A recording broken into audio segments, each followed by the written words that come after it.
Hi. So today I've got another gift set to make up. This is a customer order.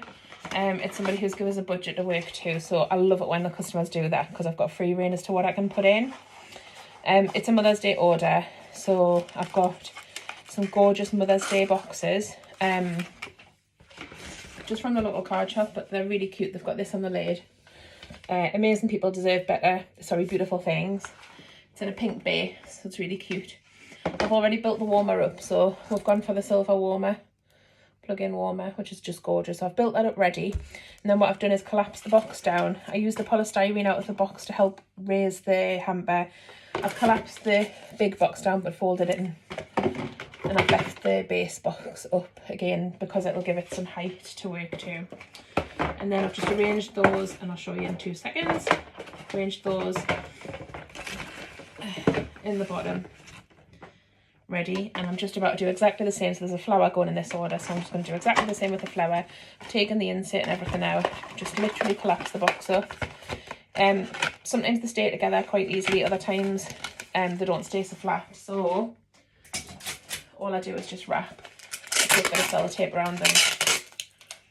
So I'm giving them the full packaging as per the requirements for compliance, but it's just flat folded. So I'll pop those in the bottom of the box. Just have a play around until I'm happy with the positioning a little bit, and then I'll show you what I've been doing. Yep, I think that's okay. So what I'm doing is I am flat packing the boxes down, basically using the lid as the backdrop, so we've got that hooked onto the side like so. And then you'll have to ignore the dog barking. She thinks it's dinner time and it's not. So once we're happy with that, sometimes you need to put a little bit of packaging in just to pad it out. I'm not sure I need to with this, but it's trial and error, so I'll soon find out. I'm not scrumpling it up, I'm just kind of doing it flat, just to probably like cover up the holes in between, so none of the products fall down between the holes. It's a bit like making your bed, tucking the quilts in around. So I'll show you again. So that's what we've got there, and then now we're going to cover that with some lovely tissue paper. One with pink because it just looks really cute in the pink box. So don't scrunch the paper, we'll just gather it and fold it to tuck in around the back and around the sides. If you think it's too bulky, you just take the brown paper out. I think this will be okay when it's got the products in. So that's tucked in nice and neat to make the foundation of our gift set. I've got one side lower than the other for the warmer to lie at. Then what I do is I take the flower out of the box to carefully lay it into the set, just because it looks so much prettier. And the bottle's pink as well, which helps. It looks really gorgeous. So I'll just fiddle around with this to make them lie nice, and then I'll show you what I've done. It's also nice to put a little few extras in as well. So what I'm going to do is I'm going to add in a couple of little samples. I've tried to colour coordinate them as well. I do like things matching where I can. I just tuck those underneath the wax. And then let the dog out. Come on.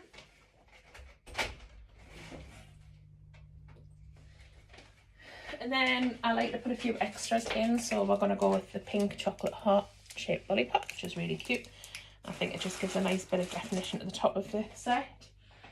We're going to go with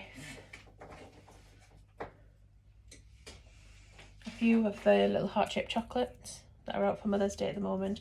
You can get them any time of the year. If you're looking for things like this, the best thing to do is to search up wedding supplies. I mean, I've managed to get these at a local shop for Mother's Day, but obviously that's quite seasonal. But you can go on like Amazon, eBay, like any of the shopping sites, and you can pick them up at any time if you type in wedding supplies. And then I finished off with a few sprinkles, just random scattered. Just going to check that I'm happy with that. Yes, I am. And I'll show you what I've done.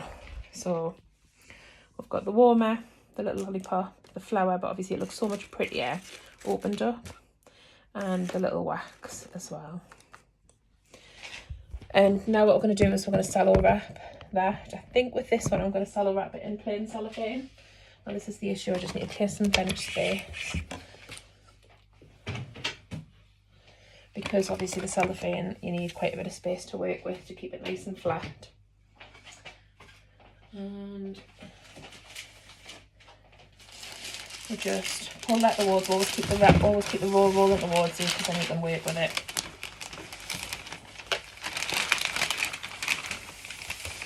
Lie the box on just to check for size. So I do this by facing it towards us, I just find it easier. And obviously you don't want to like use too much cellophane because it's expensive and because of the environmental impact. I mean, I am trying to experiment with some more environmentally friendly methods of wrapping, which I will do some videos on, but the customer has asked for it to be cello wrapped, and I think for Mother's Day and for special occasions it makes it a bit more special as well. So once we've got the size of the paper right, I'm going to turn the hamper away from where to work on because it's much easier, and obviously you want the wrapping behind the back of the hamper so that any sellotape or any joins aren't as visible. And then we're going to need about 6 pieces of sellotape. I'm just going to spin you a little bit there, hopefully you can see the hamper okay.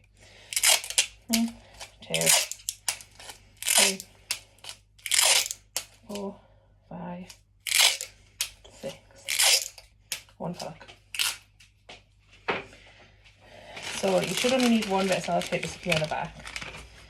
And all you're doing is joining the ends together basically at the back as tight as you can though, because the tighter you make it, the neater it's going to look at the front, and also the easier the sides are to wrap if it's nice and tight.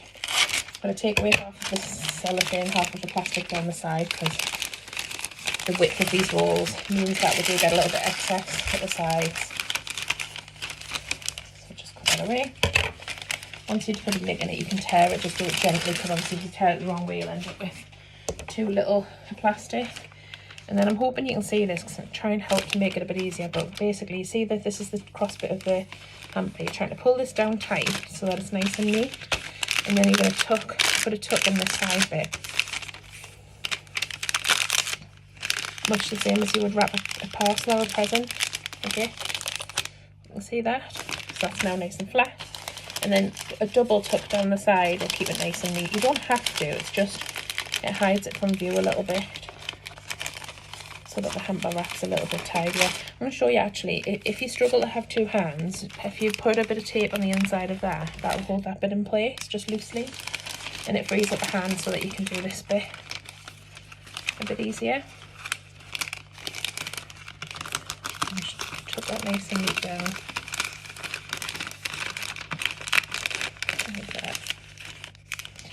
And then the envelope fold, I always fold in half, otherwise it comes right up the side. So if you fold it in half and then tuck it up, it only reaches the top of the box. So it means that your parcel will look nice and neat.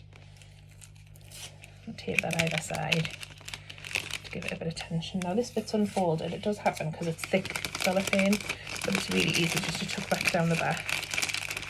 You might just have to add an extra bit of sellotape across the gap to keep it together, like that. And then exactly the same on the other side.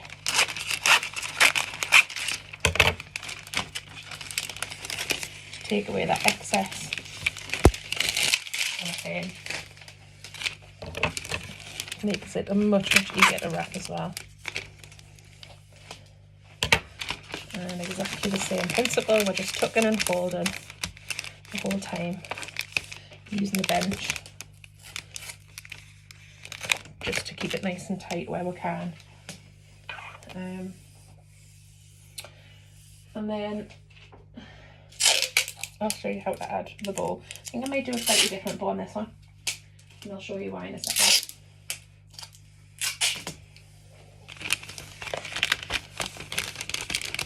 So yeah, just a nice neat tuck down the side. And don't worry if this is difficult at first, because there is a knack to it and it does take a bit of practice. Some people just are able to do it no problem, others it takes a bit of practice, but customers really appreciate the effort that goes into the wrapping side of things and just some of the attention to detail. So it's definitely worth spending the time learning how to to wrap. So this is what we've got so far. You can see that there.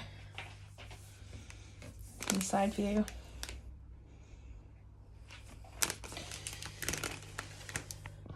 We'll always just check to make sure it's all nice and secure. So I think there is one bit I would prefer to have a little bit extra tape on just to tidy it up, and that's this bit here. Just going to loop that under there. Now, what I'm going to do this time is a bit different. So usually I use the pull bows, but I quite like this. I managed to get this lovely iridescent curling ribbon. You can get these on eBay and Amazon, or from any florist suppliers. Craft stores sell them and they're really inexpensive. You get a huge roll. And I think this was like about £3.50. Take off quite a bit, because you're going to want to curl it nice to make it a feature. And then what we're going to do is, I'll move that out of the way, you can see. What I want to do is I want the bow to sit here so that it's a bit of a feature and I can curl it across. So I'm going to loop the about halfway, it doesn't matter if it's not accurate, nice and flat under the hamper and up over. I'm just going to tie a simple knot to tie this in place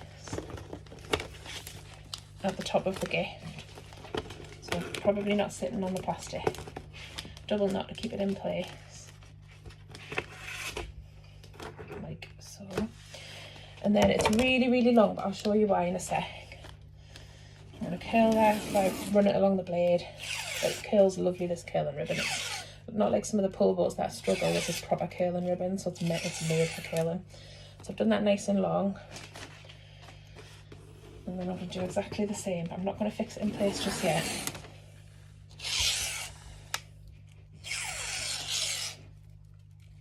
Beautiful. Curled absolutely gorgeous. Look at it, it's sticking to it.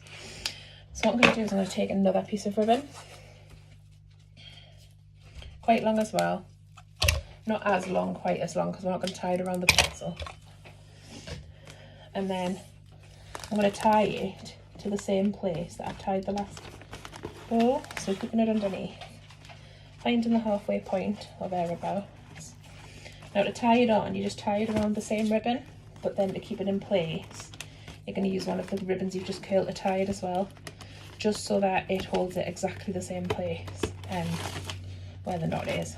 That's it. And then we're going to curl that.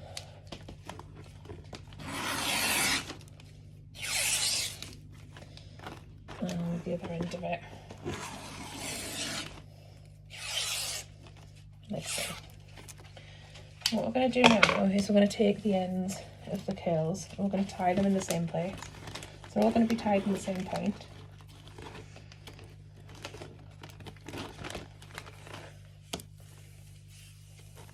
Like so. And same again.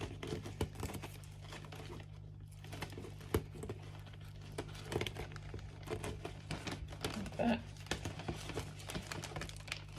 Slide the knots together so it's nice and tidy. And then the two that we've just curled around, we're just going to cut in half.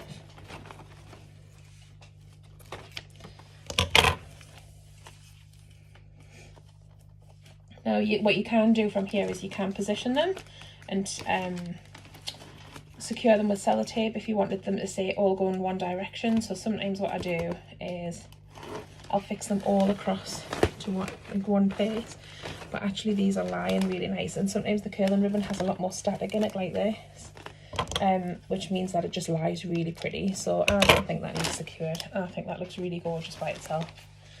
Just have a bit of faff to make sure that they're nice and neat. So the best thing is it's a real feature on the front, but you can also still see all the products inside. So it really showcases this lovely Scentsy product. So that's the finished article. I hope you'll agree it's really pretty. I would love to receive something like that.